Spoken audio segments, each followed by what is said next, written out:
to everybody. I've been in interviews all day long, so I'm eating my lunch now. So I don't mean to be rude, but I'm starving. Feel for you. No worries. All right, so we'll just get started. My name is Letitia Jensen. I'm a reporter with the Willamette Week, and we're here to talk about do an endorsement interview to talk about the Measure 26-11, which is a library bond. And if somebody would like to introduce the bond, a little bit about the logistics and Yeah. Why they're Hi there. Good afternoon. I'm Bailey Elke, Director of Libraries. I'm happy to fill that request, Letitia. Before I get started, I just want to note that both my colleague Aline Davis and I, as library employees, are prohibited from doing any sort of advocacy around this bond. So we're just here to provide factual and technical information about the process, some background, and anything about the library that's factual that you all may be interested in hearing. So I thought I'd talk a little bit, as you asked, about how we got here. I don't know if you all know this, but Multnomah County Library is the 4th busiest library in the United States. It's at times been 1st, 2nd, and 3rd. It is also the 102nd library in terms of physical footprint. In fact, you can total up the square footage of every building that within the library system, and that includes operations and administrative space, and it would all fit in Seattle's main library with room to spare. So small spaces have created challenges for this library system for many, many years in terms of service, especially as the spaces in terms of size have remained fairly static, but the Multnomah County population, of course, has grown and grown. So it's been since about the 90s that the library looked at any sort of significant system-wide updates, and some library branches like North Portland, which was built in 1914, have actually never been expanded at all, and others a very small amount. So this process for this proposal began in 2016. We spent a year studying the current state, listening and learning. It included a really robust community engagement effort that involved representatives from a variety of local nonprofits, K-12 and higher ed institutions, neighborhood associations, elected officials, and so on. We also conducted formal and informal community surveys and conversations, and very intentionally reached out to 13 community-based organizations that focus on communities of color in the interest of hearing from everyone, even folks who we normally don't hear from. What we heard from all of that input was that people love their libraries, which is great, but that they're way too small. And also one of the interesting things that surfaced there was this concern about the space deficit for library space in East County.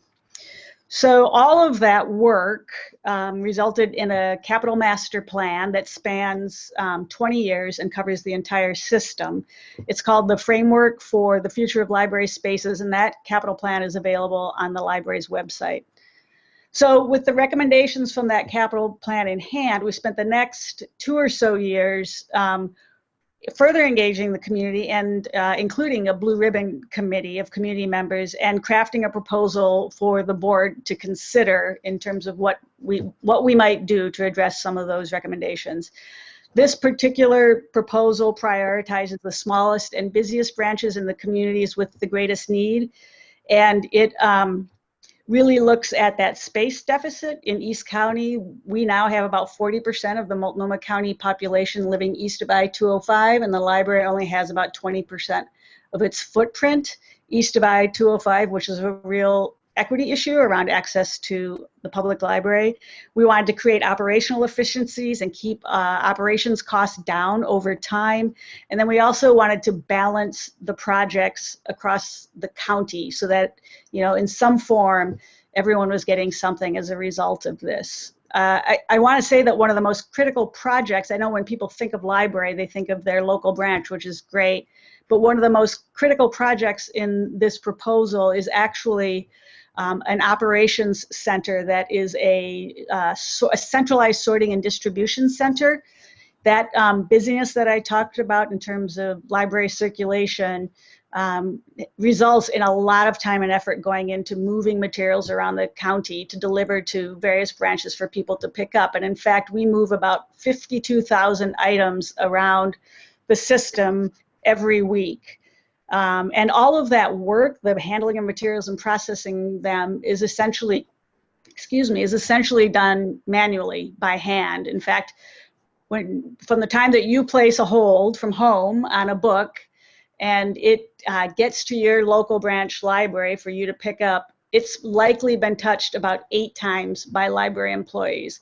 So this center would allow us to install automated materials handling equipment, which is actually very common in libraries across the country, and frankly in libraries in our region. Beaverton has it, Oregon City has it, and many other libraries in the area have had it for years.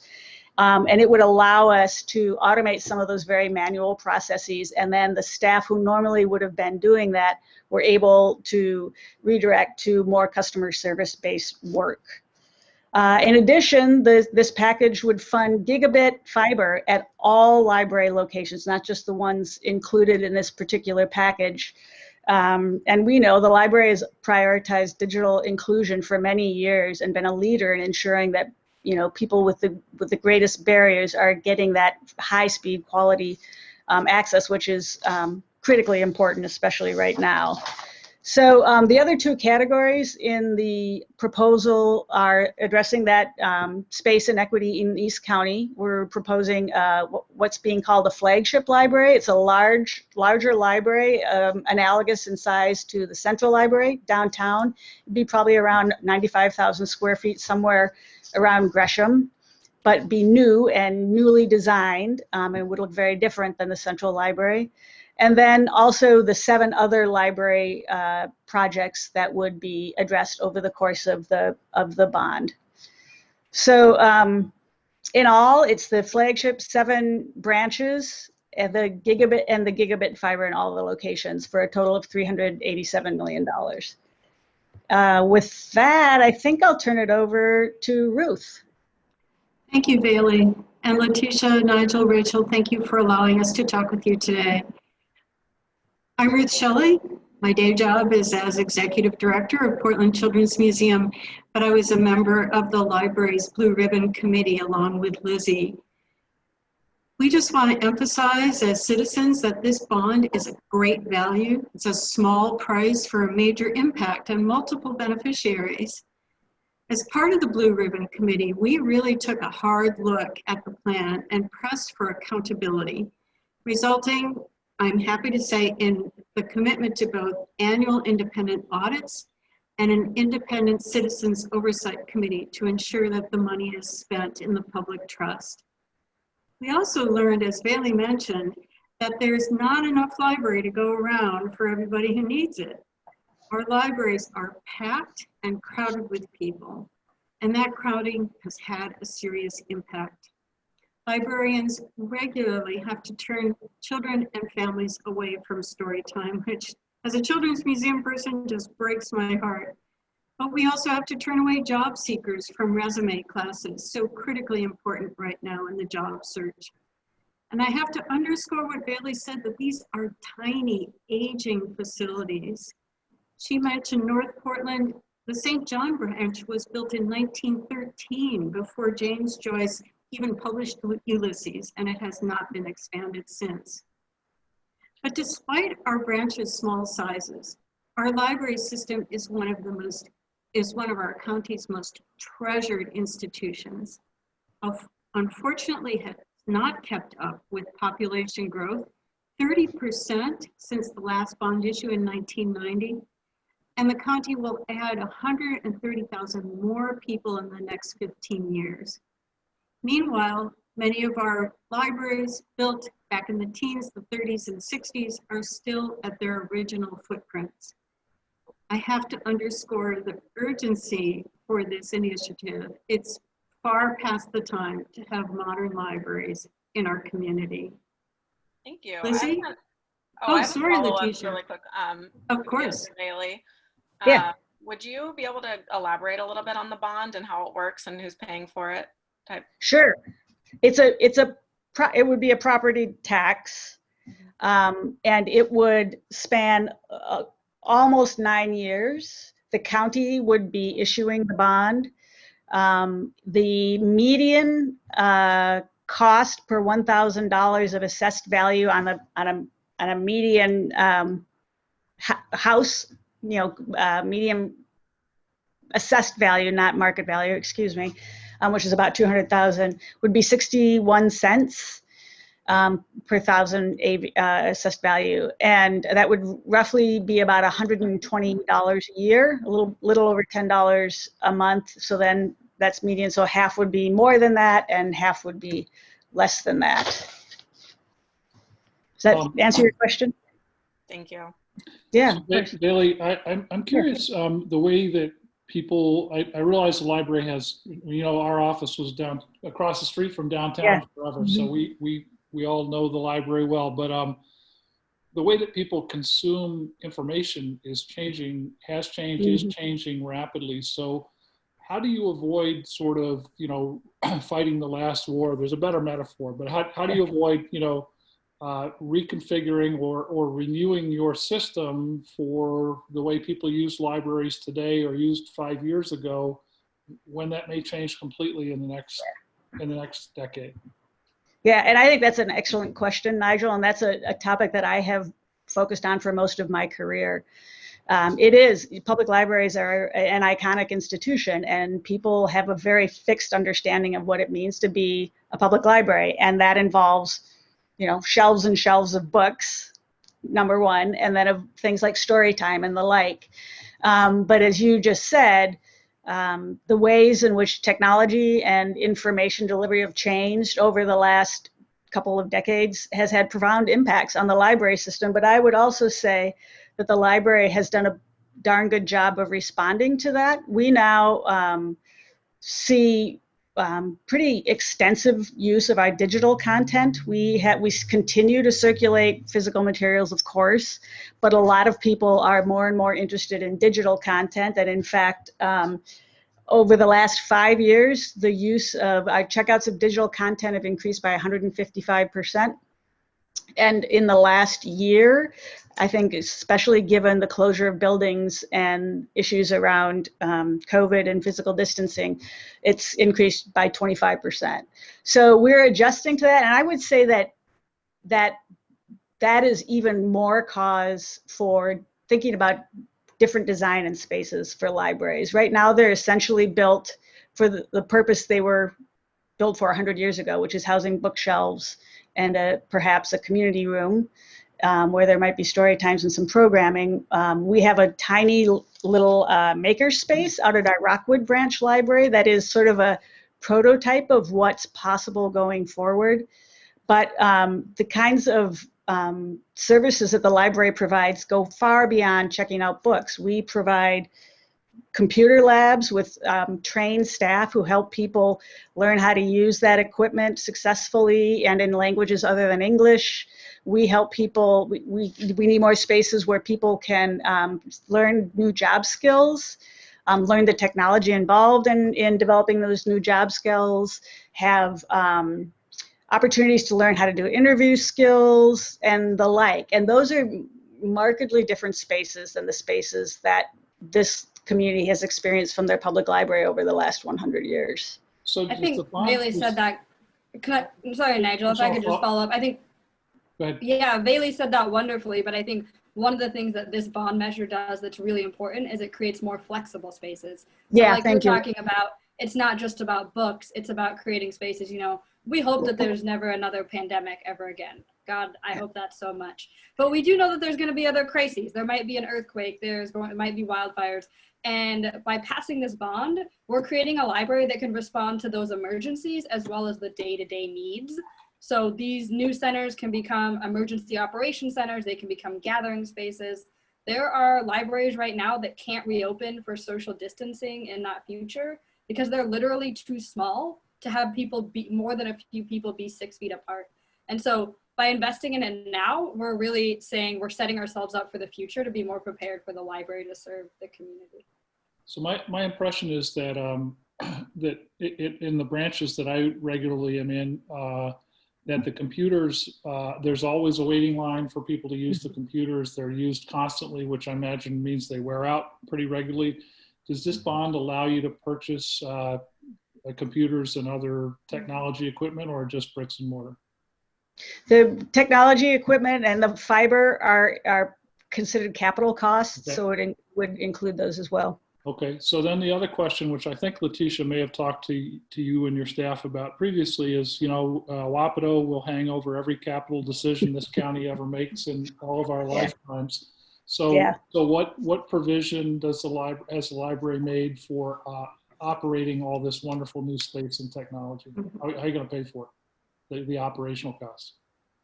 Well, I can start, and then I'm happy to ask either of my colleagues to join in. But part of the a significant portion of the effort that went into crafting this package was a real awareness and primacy around cost estimating and ensuring that we're as solid on those costs as we could possibly be. We know what's happened in the past with other jurisdictions. Certainly Wapato is an example of, maybe planning that went awry. In our case, as we put the package together and then had started working on the cost estimates, we had the cost estimator that the architect we were working with brought to this effort, but then we also hired a second independent cost estimator to review that cost estimator's estimates. We had all of those costs reviewed by the members of the Blue Ribbon Committee, and we've also had them reviewed by the county's CFO and budget office, and have built in contingencies. And I could ask Aline to talk a little bit about the contingencies that we built in anticipation of potentially unforeseen costs. Well, actually, that's great. What I was also asking about is once you build all this new space, you're going to need more employees. You're going to have more costs. You're going to have more annual. I see what you're saying, Nigel. Yeah. So Yeah. how are you going to cover the annual operating costs of using this new Yeah. space? Great question. So in fact, among the other due diligence we did was to review our projections around operations and facilities costs that would come with these expansions. And I think the thing to know is that these buildings will be different than the buildings we currently have. I think Central Library is a great example. Central is 3 stories of public space. It has, on each side, it has multiple rooms. It also has sub-basements, and there are staffing needs that are directly the result of how that building is designed. We have anywhere from, I want to say, like 80 to 120 people staffing that building every day. With something like the flagship, which is sort of analogous to Central, which will be brand new design, brand new construction, we're expecting there to be about 41 full-time equivalent employees working in that building. And that's largely because of a couple of things. That sorting center I talked about, which will automate some of that work that is happening and allow the staff that we have that would normally be doing materials handling to be repositioned to be providing customer service in those buildings. And then the buildings themselves won't require that degree of staffing because the space isn't the same. It's space that is largely sort of self-serve, quiet study rooms for people where they can study, larger community rooms where a group of people might convene and discuss books or attend computer labs, and maybe there's a single employee there providing those classes. So it's really driven largely by a different kind of design, as well as new staffing models that will come with that sorting center. And our estimates, and this is also a memo that's available on the library's website, are that by the completion of all of these projects, the library's facilities and operations costs will increase by about 5%. Okay, thank you. So you mentioned earlier about how how you, during the process of creating this bond, that you asked for a bunch of input from different entities and community members. Were librarians in those underserved communities asked about their input on this, and what were their reactions? Yeah, our staff was very involved in those community engagements. In fact, those sort of what I called informal, we called them community conversations that were conducted, like 2,000 people were involved there. That was library staff who conducted those. They conducted those both in our buildings and then out in the communities. They also were part of an early community action group that we put together at the very, very, very beginning. Staff were included in that, and they've been included all along the way. We even did internal sort of, I don't know how to say design conversations, but sort of, you know, what is it we think the next library needs to look like? And staff were, that was specifically involving library staff, and they participated in those discussions and provided a lot of really valuable input. You know, our library staff are the people who are on the ground day to day, experiencing how busy and how crowded and limited those spaces are. So their input is really valuable. And did they have any concerns that came up during those times that were addressed? Or not? You know, you know, that's a good question. I think there was a lot of excitement. You know, to imagine, you know, I will tell you, I've been in this library for 23 years. I've been director for over 11. And I can't tell you the number of times I've gone around to library branches and had people say to me, we need more space, we need more space. And that's from the perspective of the people who are working in those buildings every day. I think if there were concerns, there are probably concerns about, you know, what the impact might be on the community. You know, those folks are working in those communities every day, get to know them very well, and just want to make sure that the community is getting the service that it needs. And ensuring that we were looking at things through an equity lens. Mm-hmm. Yeah. I think one of the things that we've heard from staff as well, around that library space is things like, you know, children's story time, which, you know, is kind of a hallmark of the library, bringing those kiddos together. People are literally turned away every week, you know, in pre-pandemic times when we were allowed to gather. You know, the library staff are shutting the doors on kids' faces because there's just not enough space. And so really hearing that need from staff. Yeah, and one thing I would add too is we have not started designing any of these new library spaces yet. So the design for those spaces is intended to include from the beginning the communities that they will serve and the staff within the library. So that that entire inclusive design engagement process is yet to come. So there haven't been decisions made about what the nature of these spaces will be, other than based on the feedback that we have so far, which is like, we need more space for people. We don't need more space for books. We need more space for people. And so that is what's really driving a lot of the expansion.